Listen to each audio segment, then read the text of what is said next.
everyone. Today I am going to tell you a short story from Mahabharata series. The name of my story is Marriage and Betrayal. This is the fourth story in Mahabharata series. I had given this name as Marriage and Betrayal, but this story is about Yayati, Sarmistha and Devjani. So let me begin my story.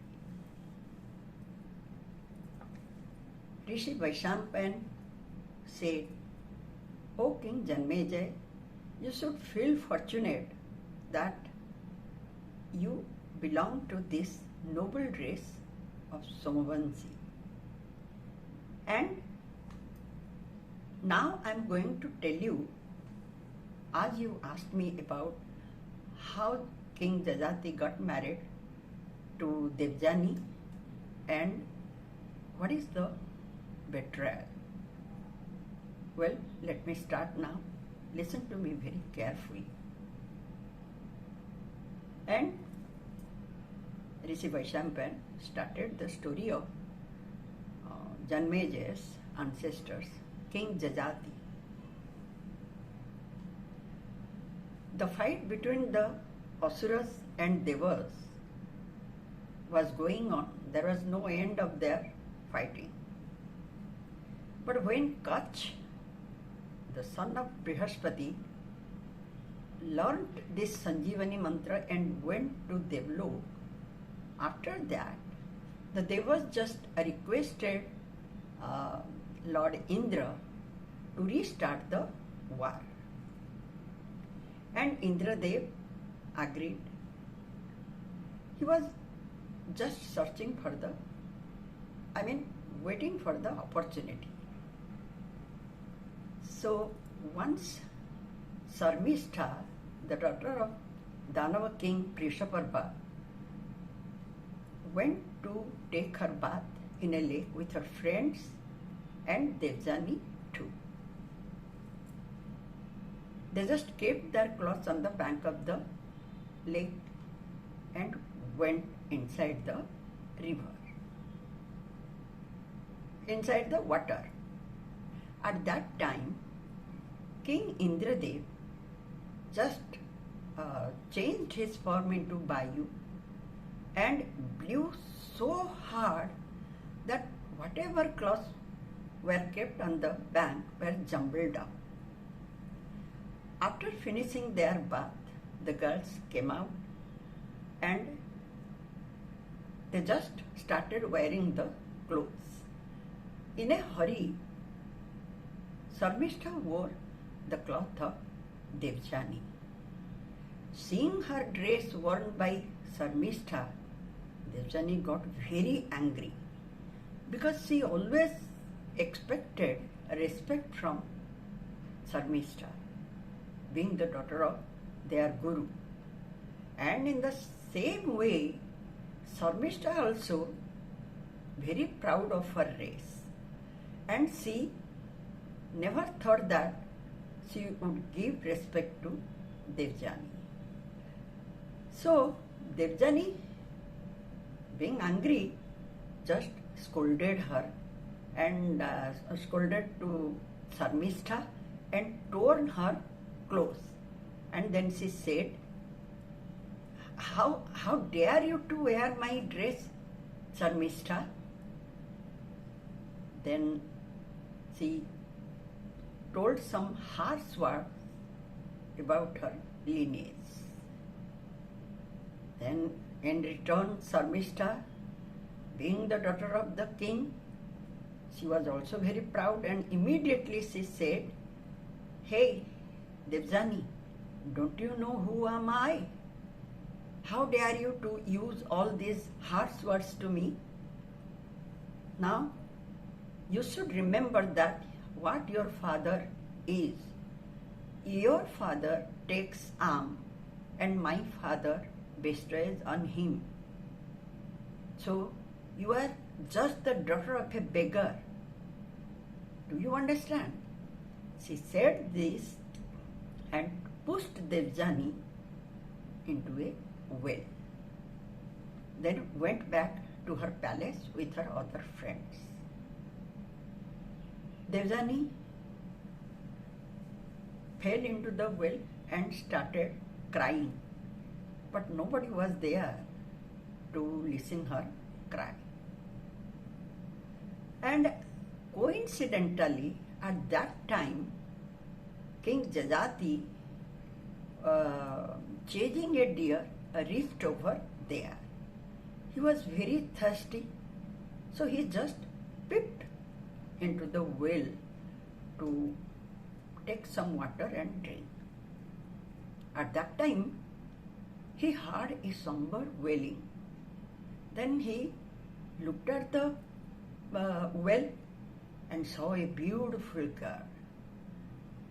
So he then asked, "Oh beautiful lady, oh lotus-eyed lady, who are you? And how you are here? And why are you crying?"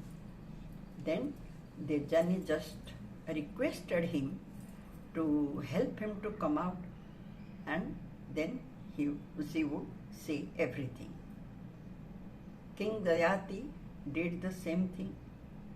After coming out from the well, Devjani elaborately described what Sarmishta did to her. But at that time, she forgot to ask the name or whereabout of Yayati. Yayati just pacified her with soft words, and after a short while, after chit-chatting, he took farewell from Devjani, and he also requested her to go back to the kingdom. Then he went away. But Devjani was very arrogant. She didn't want to go away. When it was already evening, Guru Sukracharya was very much worried that why Devjani didn't come back. So he sent his disciple Ghurnika to go and find out where she was. Ghurnika searched everywhere. Then she saw that Devjani was just nearby the well. She requested her to come back with her to home, but Devjani was very stubborn. She said that, "I'm not going. You ask father to come." Then Ghurnika went back and told whatever she said. Guru Sukracharya was very fond of his daughter. He loved her even more than his life. So he came and asked Devjani why and what happened exactly when they came. Then Devjani told everything, and Guru Sukracharya was a wise man. So he just said softly, "Oh dear daughter, please don't get angry so much. The person who holds anger and who forgives is the better person. So don't be so angry. Get rid of your anger. Remember one thing, dear. The person who holds rein tightly is called a true charioteer. And if you can forgive her, you will be much better than her. Don't get angry." He just went on saying gave her so many advices, but nothing worked out for Devjani. Even Guru Sukracharya said, "Look, a person who is sober, humble, wise, can obtain the dharma, artha, kama, moksha with his or her noble qualities. So why are you getting angry? If she did something wrong, then forget it and forgive her. Come with me to back to kingdom." But Devjani didn't agree. She then, crying, very pitifully said, "O noble father, she humiliated me." You know what she said? She said that you are not better than a beggar. You are just depending upon the alms that King Brishaparva gives you. Is it true? Am I a daughter of beggar? Then Shukracharya said, "Oh dear, I am not a beggar. I am not depending upon his alms. And all the celestials worship me. I am not chanting his praises. So don't think about that. Come, let us go." But Devjani said, "Oh father, I don't want to go to that place where people do not know good behavior, respect, and virtue is overruled by vice, and so many other things. I don't want to go to that place. Sarmishra humiliated me. If she comes and apologizes me, then only I may go." After saying so many things, Guru Shukracharya couldn't succeed. Then he went to King Brishaparva and told exactly what had happened and also the demand of Devjani. King Brishaparva was too much worried, and at that time Sarmishta heard everything what Shukracharya said. So she felt bad that because of her misbehavior, they are going to lose Guru Shukracharya. So she agreed to come and apologize to Devjani. She came with her father Brishaparva to Devjani and begged, said, "O Reverend Lady Devjani, please excuse me, I beg you. Whatever you will say, I will do it. Forgive me for my arrogance."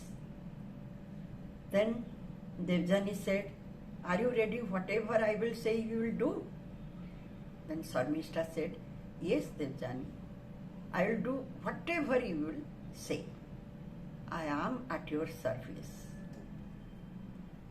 Then Devjani agreed and she came back with Guru Shukracharya to home.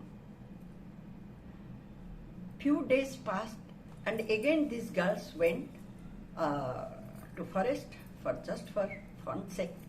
They were roaming around, and wherever she was going, Sarmishta was with her with all her thousands of damsels, and they were at her service. She was just working like a maid because that she and Devjani demanded. So she became the maid of Devjani. Then at that time, King Yayati second time visited to that forest where they were making fawns. Again, Devjani saw King Yayati. She had not forgotten his face because she was very much attracted with his gorgeous look. And on the first meeting also, at that time, when King Yayati helped her to come out from the well, that time also she requested him to accept her wife as he held her right hand while coming out from the well. But King Yayati that time told her that it is absurd proposal because a higher caste girl can't marry a low caste boy. That was beyond the Shastras, forbidden in Shastras. And when Devjani met second time to King Yayati, she again requested him to marry her. And again King Yayati spoke the same thing, that he is a Kshatriya and Devjani is the daughter of a high caste Brahmin.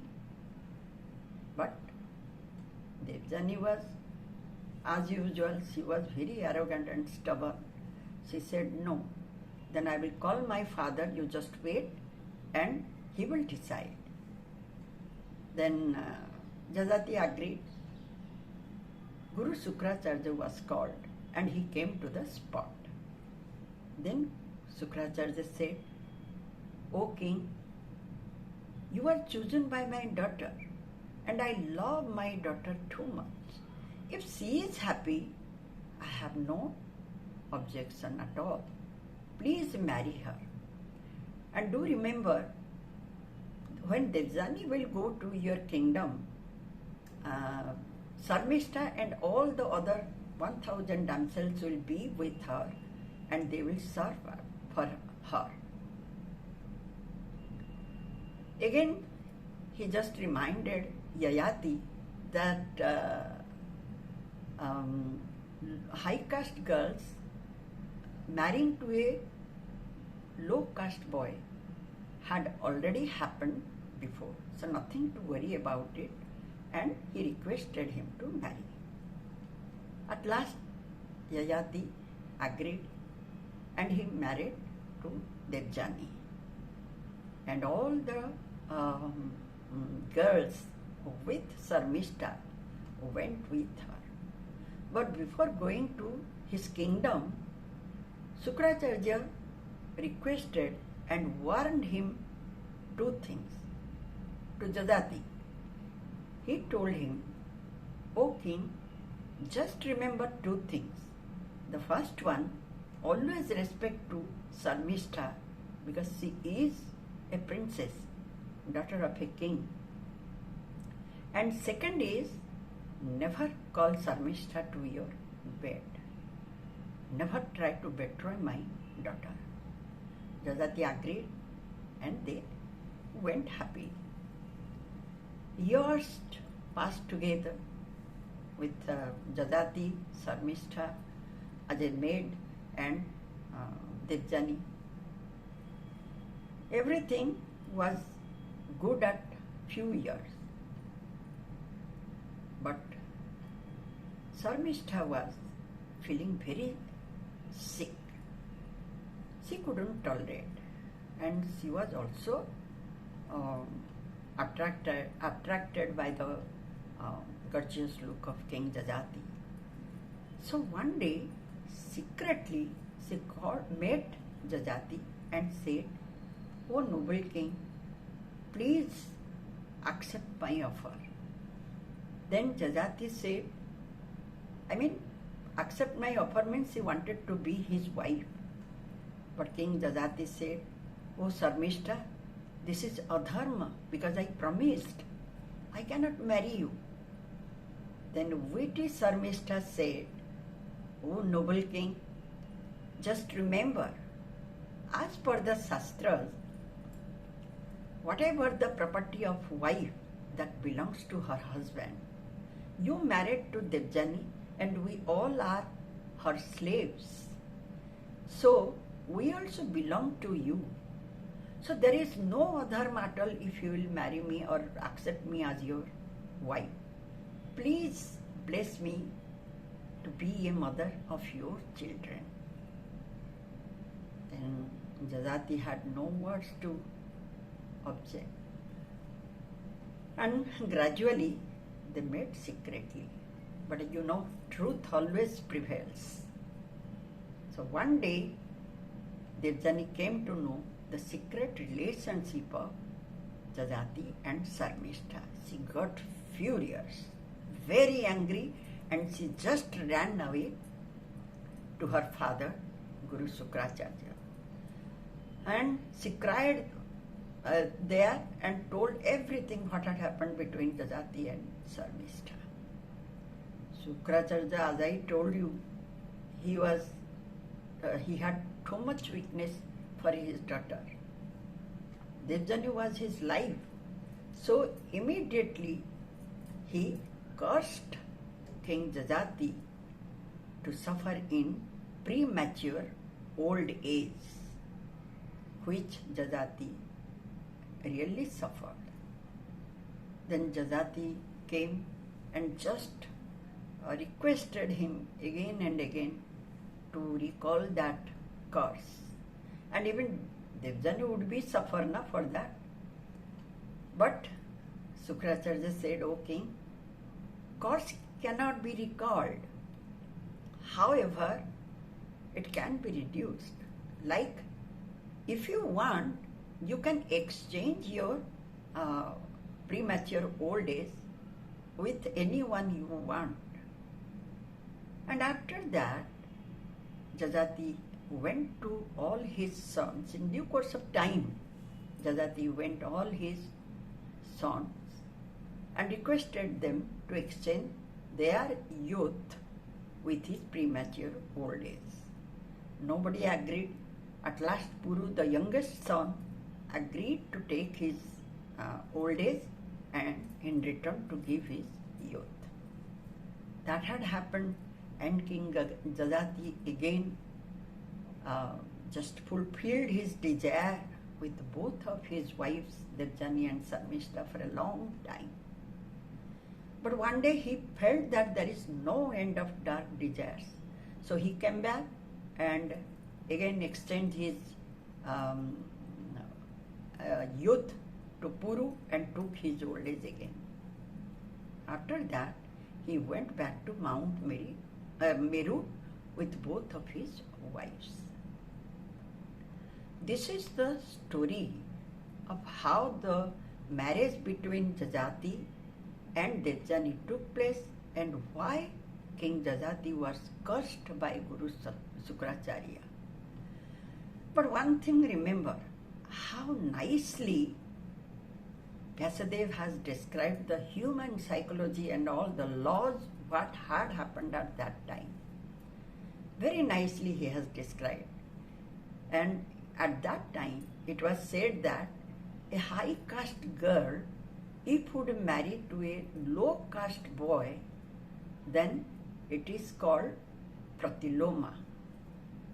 But if a low caste girl marries to a high caste boy, then it is called anuloma. So that time, both these rules were existing and people were following these rules. Anyhow, what I want to say, that Vyasadeva was too clever, too wise to read the human psychology and to very intricately form the stories taking different characters. Thank you so much. The next episode I will tell in Santanu. The real Mahabharata will start from that story. Thanks again.